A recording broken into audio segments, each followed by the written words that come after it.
Hop, qarang. Gorizontal o'tirgan so'ng yozdimmi hamma?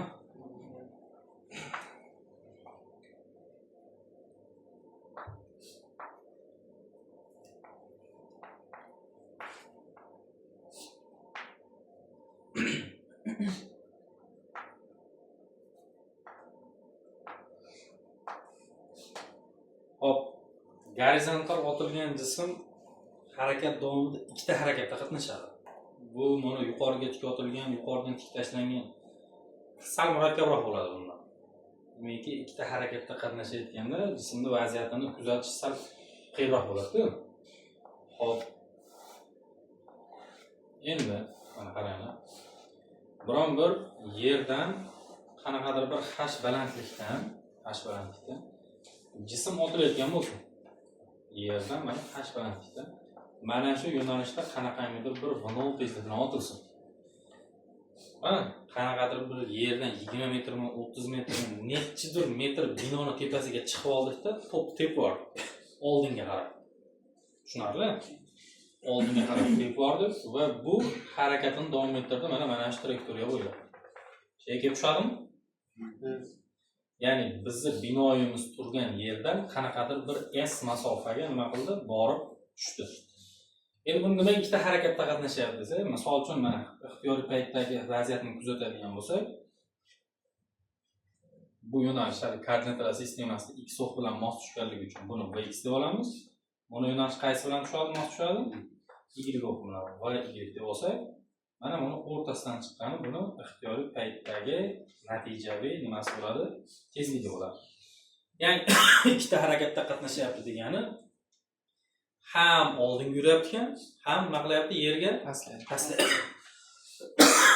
Tushunarlimi?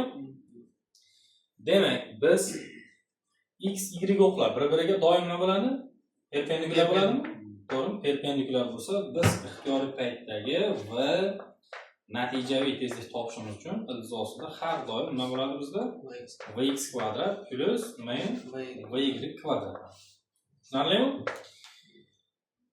Xo'p, endi Vx bilan biz Vy ni aniqlab olishimiz kerak. Xo'p, Vx imiz nima? Bizda yerda tortish kuchi sababli mana shunaqa trayektoriya bo'lyapti.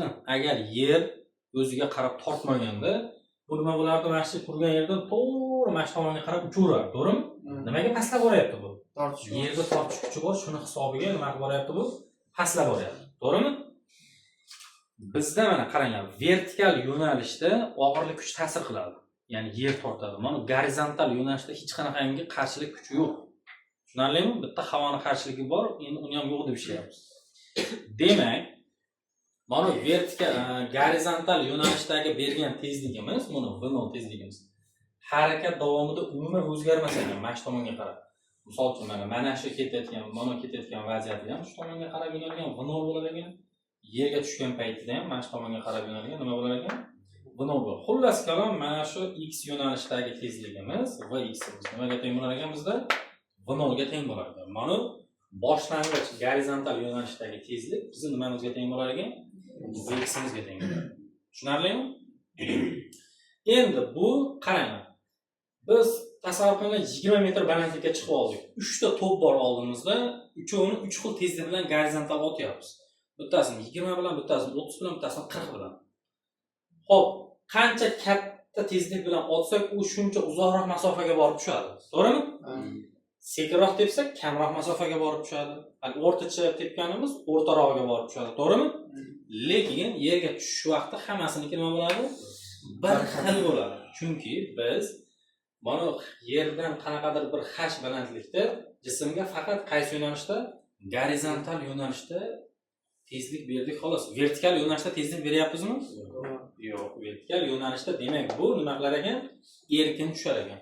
Yuqoridan tashlangan jism tezligi, mana erkin tashlangan jism v teng v0 plus j.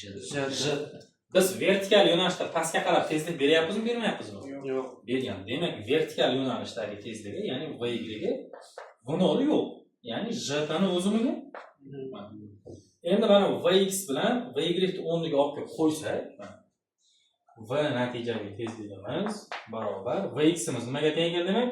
V0 ga va yimiz nimaga teng ekan? J ga. Buni kvadrati bo'ladi. Tushunyapsizmi? Buni ixtiyoriy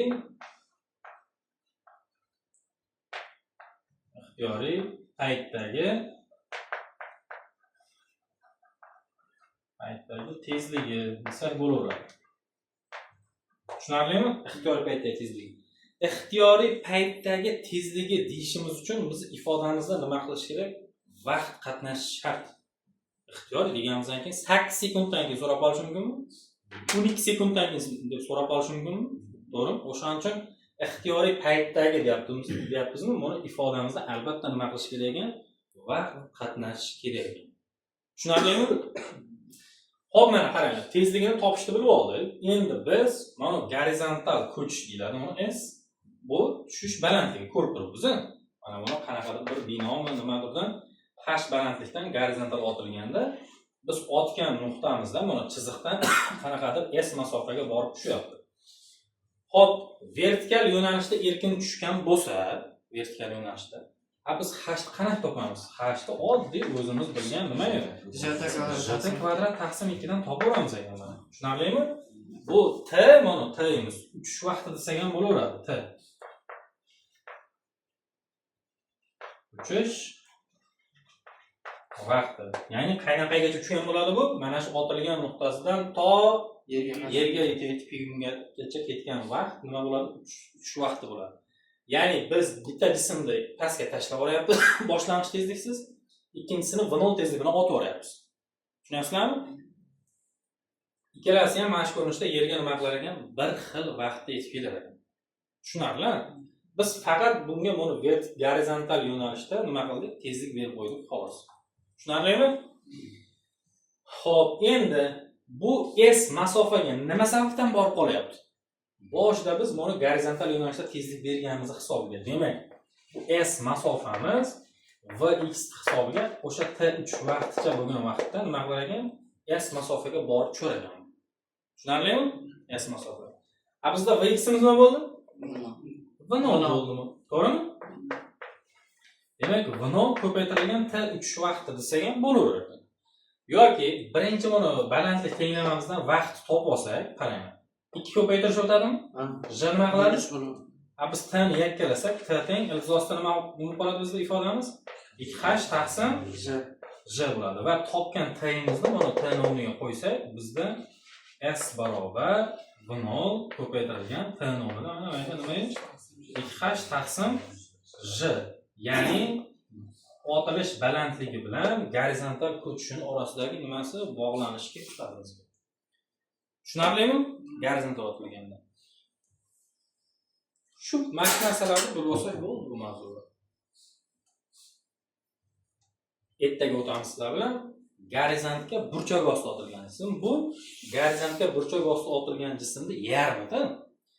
Mana shu yerdan xuddi v0 tezlik bilan otib yuborsam, v0 tezlik bilan qanaqadir burchak ostida bunday ko'tarilib bu yerga kelib tushadimi? To'g'rimi? O'sha harakatda nimasi ekan bu? Teng yarmi ekan. Tushunarlimi? Shu mashq narsalarni bo'lsa ham bo'ldi bu mavzuda. Yozmadim.